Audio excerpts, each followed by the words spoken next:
বাংলাদেশে এখন সবচেয়ে বড় আতঙ্ক সন্ত্রাস না, দুর্নীতিও না, এদেশের সবচেয়ে ভয়ঙ্কর আতঙ্ক হচ্ছে বেকারত্ব। বাংলাদেশে প্রতি বছর 40 লাখ তরুণ কাজ খোঁজে, কিন্তু চাকরি পায় মাত্র 10 লাখ। বাকি 30 লাখ তারা ভেসে যায় অজানা ভবিষ্যতের অন্ধকারে। একটা সরকারি পদের জন্য আবেদন করে 50,000 জন, আর চাকরি পায় মাত্র একজন। বাকি 49,999 জন তারা হারায় স্বপ্ন, বিশ্বাস, নিজের অস্তিত্ব। এটা শুধু বেকারত্ব নয়, এটা এক পরিকল্পিত নীরব হত্যাকাণ্ড, যেখানে শিকার হচ্ছে আমরা সবাই। এবার আর চুপ করে থাকলে চলবে না। আমাদের সময় এসেছে প্রশ্ন করতে হবে, কেন একটা দেশের সবচেয়ে বড় শক্তি, তার তরুণরা আজ বেকারত্ব নামের অদৃশ্য শিকলে বন্দী। এই ডকুমেন্টারিতে আমরা জানাবো কিভাবে বেকারত্বকে ব্যবহার করে রাষ্ট্রীয় ব্যর্থতা, দুর্নীতি আর ভুল নেতৃত্ব একটি প্রজন্মকে নিঃশব্দে ধ্বংস করে দিচ্ছে। বাংলাদেশ স্বপ্নের এক সবুজ দেশ, যেখানে প্রতিটি যুবকের চোখে টকবক করে ফুটে উঠে সম্ভাবনার দীপ্তি। তবে সেই সম্ভাবনার নিচে জমে আছে এক ভয়ঙ্কর অন্ধকার, জমে আছে কোটি কোটি না বলা কান্না, আর এই কান্নার নাম বেকারত্ব। আজ বাংলাদেশের 30 লক্ষ শিক্ষিত তরুণ, যাদের হাতে গড়া হতে পারত জাতির ভবিষ্যৎ, তারা দাঁড়িয়ে আছে এক অনিশ্চয়তার ধূসর প্রান্তরে। তাদের জীবনের সবচেয়ে বড় অর্জন শিক্ষা আজ যেন পরিণত হয়েছে বোঝাই। বাংলাদেশ পরিসংখ্যান ব্যুরোর সর্বশেষ তথ্য অনুযায়ী দেশের 15 থেকে 24 বছর বয়সী তরুণদের মধ্যে প্রায় 27% বেকার, 27% বাবুল। প্রতি 4 জন তরুণের একজন কাজের স্বপ্নহীন। বিশ্বব্যাংকের তথ্য বলছে প্রতি বছর বাংলাদেশে 20 লক্ষ নতুন কর্মক্ষম তরুণ শ্রমবাজারে প্রবেশ করে, কিন্তু চাকরি তৈরি হয় মাত্র 6 থেকে 7 লক্ষ জনের জন্য। বাকিরা হারিয়ে যায় অদৃশ্য অন্ধকারে। প্রতি বছর যুক্ত হয় 13 থেকে 14 লক্ষ নতুন বেকার। প্রতি বছর আরো 13 লক্ষ মুখ নত হয় পরিবারের সামনে, আরো 13 লক্ষ চোখ ভেসে যায় অসমাপ্ত স্বপ্নের জলে। কিন্তু শুধু সংখ্যা দিয়ে এই কান্না ব্যাখ্যা হয় না। এই অন্ধকারের আসল কারণ খুঁজতে হলে আমাদের ঢুকতে হবে আরো গভীরে, খুঁজে দেখতে হবে কোথায় ভেঙে গেছে আমাদের স্বপ্নের মেরুদণ্ড। কারণ শুধু চাকরি না থাকার জন্য নয়, আমরা ব্যর্থ হয়েছি তাদের সেই শক্তি গড়ে দিতে, যে শক্তি দিয়ে তারা নিজেরাই গড়ে তুলতে পারত নতুন বাংলাদেশ। আমরা শিক্ষার কথা বলি, সনদের কথা বলি, কিন্তু কখনো প্রশ্ন করিনি এ শিক্ষা আসলে কিসের জন্য? কেন আজ ডিগ্রিধারী তরুণেরা, যাদের হাতে জাতির ভবিষ্যৎ গড়ে ওঠার কথা ছিল, তারা নিজেরাই অসহায় হয়ে রাইড শেয়ার চালাচ্ছে, পোল্ট্রি ফার্মে শ্রম দিচ্ছে? সমস্যা কোথায়? সমস্যা আমাদের শিক্ষা ব্যবস্থার ভিতর। একটা শিক্ষা ব্যবস্থা যা চাকরির স্বপ্ন দেখায়, কিন্তু হাতে কোনো বাস্তব দক্ষতা দেয় না। যখন আমরা শিক্ষার কথা বলি, তখন আমাদের মনে আসে তথ্য, গাণিতিক সূত্র, ইতিহাসের বিশদ বিশ্লেষণ, কিন্তু কারিগরি দক্ষতা, প্রযুক্তিগত প্রস্তুতি, সেসব যেন কল্পনায় অতীত। বাংলাদেশে 35% বিশ্ববিদ্যালয় গ্রাজুয়েট নিজেরাই স্বীকার করছেন তাদের পড়াশোনা কর্মক্ষেত্রে কোনো কাজে আসেনি, চাকরি পাচ্ছে না। কিন্তু যারা অল্প শিক্ষিত আছে তাদের বেকারত্বের হার কম আমার মনে হয়, কারণ তারা খুব সহজেই একটা জবে ঢুকতে পারতেছে এবং সোশ্যালি তাদেরকেও কোনো সমস্যাও হচ্ছে না। আমাদেরকে বলা হচ্ছে যে আমাদের 5 বছর অথবা 3 বছরের এক্সপিরিয়েন্স থাকতে হবে এই জবের জন্য। আর 70% শিক্ষার্থী পরীক্ষায় পাশ করতে ব্যস্ত। বাস্তব জীবনে কোনো যুদ্ধের জন্য তারা প্রস্তুত নয়। মূল সমস্যা হলো আমাদের শিক্ষা ব্যবস্থার সাথে কর্মসংস্থানের কোনো সুযোগ নেই। বিশ্ববিদ্যালয়ে পাশ করা শিক্ষার্থীরা সরাসরি কর্মক্ষেত্রে ঢুকতে পারে না, তাদের হাত নেই কোনো বাস্তব দক্ষতা। আমাদের শিক্ষা ব্যবস্থা তৈরি করছে চাকরি প্রার্থীরা, উদ্যোক্তারা। তরুণেরা বিশ্ববিদ্যালয় থেকে বেরিয়ে যখন চাকরির বাজারে মুখোমুখি, তারা নিজেরাই বুঝতে পারে তারা প্রস্তুত নয়। আমরা যা পড়ি তার কিছুই চাকরির কাজে লাগে না। স্কিল ডেভেলপমেন্টের কোনো ব্যবস্থাই নেই, শুধু সনদ আছে, বাস্তবে কোনো শক্তি নেই। রাশেদ একজন পাবলিক বিশ্ববিদ্যালয়ের স্নাতক, স্বপ্ন ছিল কর্পোরেট অফিসে কাজ করবেন। আজ তিনি রাইড শেয়ার চালান জীবন চালানোর জন্য। তানিয়া গ্রামের শিক্ষক হবার স্বপ্ন দেখতেন, আজ পোল্ট্রি ফার্মে কাজ করছেন জীবনের সাথে যুদ্ধ করে। রাশেদ আর তানিয়া কোনো ব্যতিক্রম নয়, তারা আমাদের চারপাশের প্রতিচ্ছবি। প্রতিটি গল্প এক একটি হারিয়ে যাওয়ার স্বপ্ন, প্রতিটি সংগ্রাম একটি নিঃশব্দ চিৎকার। কেউ শুনছে না, কেউ বদলাচ্ছে না। কিন্তু কেন শিক্ষিত তরুণরা কেন হারিয়ে যাচ্ছে অন্ধকারে? কারণ সমস্যা শুধু চাকরির সংকট নয়, সমস্যা আমাদের পরিবারের তৈরি করে দেওয়া পথ চলায়। তোর ভবিষ্যৎ কি হবে? ডাক্তার হবি নাকি ইঞ্জিনিয়ার হবি? বিসিএস কোচিং ধর, সফল হবি। এটা কোনো একক পরিবারের কথা নয়, এটা বাংলাদেশের প্রতিটি ঘরের গরিব টিকটিক শব্দের মতো লুকানো অস্ফীত চাপ। এ দেশে ফ্যাশন নির্বাচন মানে নিজের স্বপ্নের চেয়ে পরিবারের আত্মীয় সমাজের স্বপ্ন পূরণ করা, নিজের ইচ্ছার চেয়ে অন্যের আশা বয়ে বেড়ানো। তরুণরা এখানে নিজেদের জীবন বাঁচায় না, তাদের জীবন হয়ে যায় পরিবারের অসমাপ্ত স্বপ্নের যুদ্ধক্ষেত্র। তাদের সিদ্ধান্ত, তাদের ভালো লাগা, তাদের সম্ভাবনা সব হারিয়ে যায় পরিবারের নির্দেশের নিচে চাপা পড়ে। সমাজের অলক্ষিত আইন বলছে সরকারি চাকরি না পেলে তুমি ব্যর্থ, আর তাই পরিবারগুলো নিজের সন্তানের ইচ্ছা ফিসে তাদের হাতে দৌড়ে ফেলে দেয় এক ভয়ঙ্কর অসম নিষ্ঠুর দৌড়, যেখানে একটি মাত্র ফিনিশ লাইন আর হাজার হাজার পরাজিত মত। এক গবেষণায় উঠে এসেছে বাংলাদেশের 50% পরিবার মনে করে তাদের সন্তানের জন্য একমাত্র গ্রহণযোগ্য পেশা হলো সরকারি চাকরি। বাকি সব পেশা যেন অদৃষ্ট, অশিক্ষিত, অবমাননাকার। কিন্তু বাস্তবতা সরকারি চাকরির আসন সীমিত, প্রতিযোগিতা অসম্ভব কঠিন। বছরের পর বছর কেবল বিসিএস এর স্বপ্নের জীবনের সবচেয়ে সোনালী সময়গুলো পুরে ছাই হয়ে যায়। যখন একের পর এক ব্যর্থতা আসে তখন পরিবার বলে তুই পারলি না, তখন সমাজ বলে তুই ব্যর্থ, তখন নিজেকে প্রশ্ন করে তরুণ আমি কি সত্যিই কিছু না। বেকারত্ব শুধু অর্থনৈতিক সমস্যা নয়, এটি পারিবারিক চাপের জন্ম দেওয়া এক নীরব দুর্ভিক্ষ, স্বপ্নে হত্যার ইতিহাস। এভাবে জন্ম নেয় এক নিঃশব্দ নিষ্ঠুরতা, এক চাপা অস্তিত্ব সংকট। তরুণেরা তখন আর নিজেদের স্বপ্নের জন্য লড়াই করে না, তারা লড়াই করে অন্যের অপূর্ণ ইচ্ছার বোঝা বইতে। এ দেশে প্রতিটি বাড়িতে প্রতিটি সন্তানের ঘাড়ে ঝাঁপিয়ে দেওয়া হয় এক অলিখিত নির্দেশ, বিসিএস করতে হবে। কারণ এই সমাজ জানে একটি মাত্র পথ, সরকারি চাকরি। এখানে জীবন মানে বিসিএস, সফলতা মানে বিসিএস, সম্মান মানে বিসিএস। কিন্তু এই পথে কতজনই বা পৌঁছাতে পারে? বাংলাদেশের প্রতি বছর প্রায় 5 লক্ষ তরুণ বিসিএস পরীক্ষায় অংশ নেয়, কিন্তু আসন সংখ্যা মাত্র 2000 থেকে 2500। একটি আসনের জন্য লড়াই করে প্রায় 2500 জন, অর্থাৎ 0.4%-এরও কম পরীক্ষার্থী সফল হয়।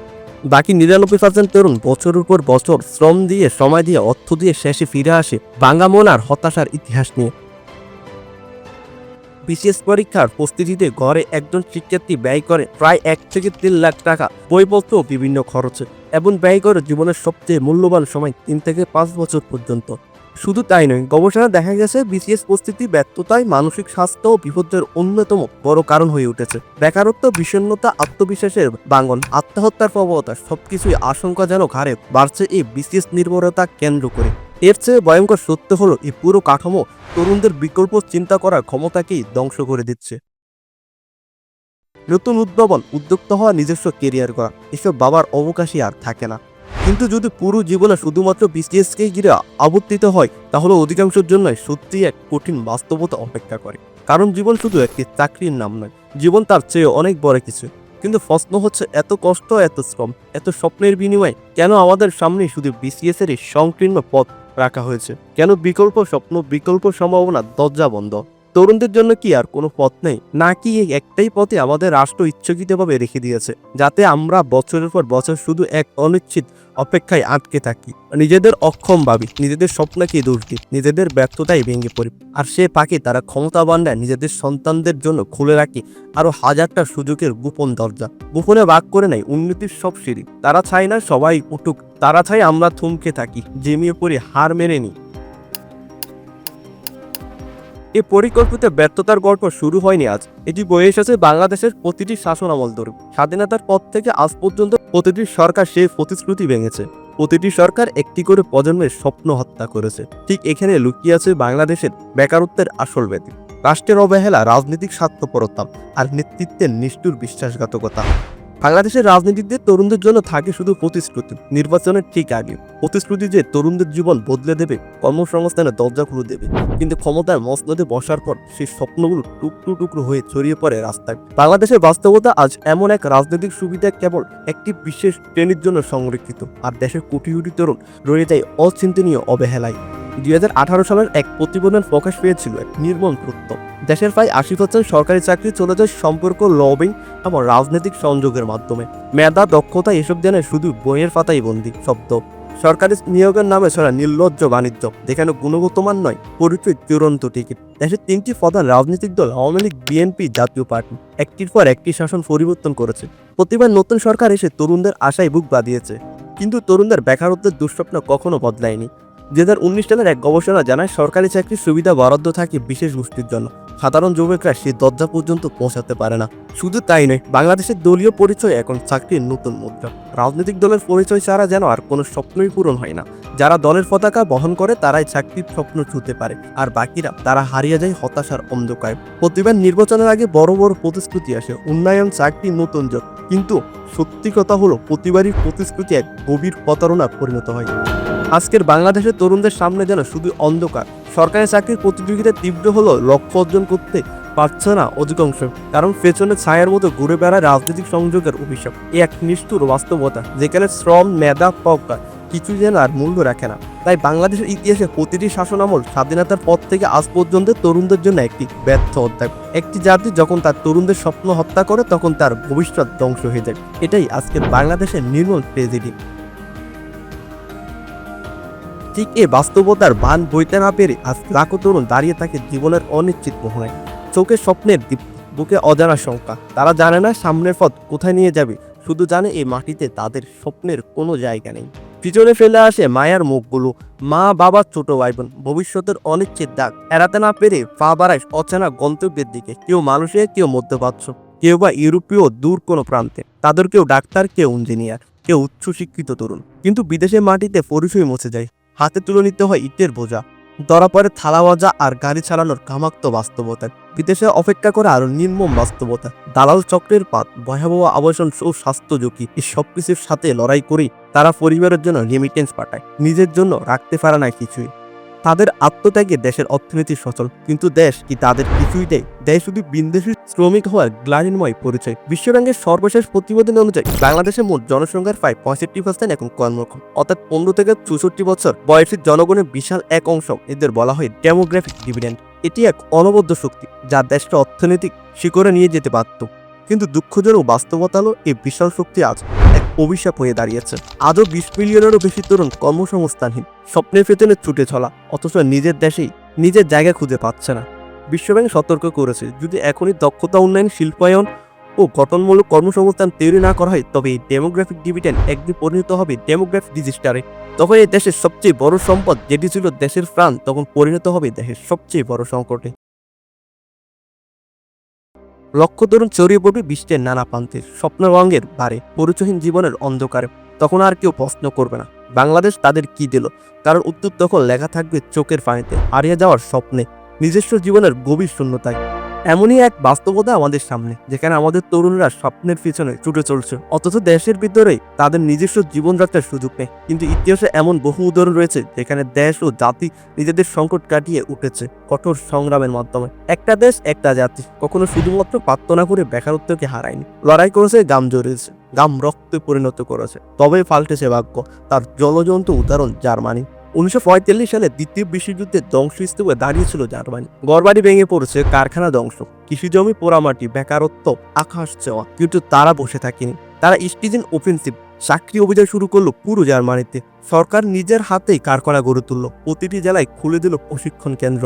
কারিগরি দক্ষতা ছাড়া কেউ ঘরে ফিরতে পারবে না। কৃষিকে পণ্য জাগৃত করলো, পাশ করলো কঠোর আইন, কেউ কাজ না করে বসে থাকতে পারবে না। ফলাফল, মাত্র এক দশকে ধ্বংসস্তূপে জার্মানি হয়ে উঠল বিশ্বের চতুর্থ বৃহত্তম অর্থনীতি। কারণ তারা অপেক্ষা করেনি, তারা যুদ্ধ করেছিল দারিদ্র্যের বিরুদ্ধে।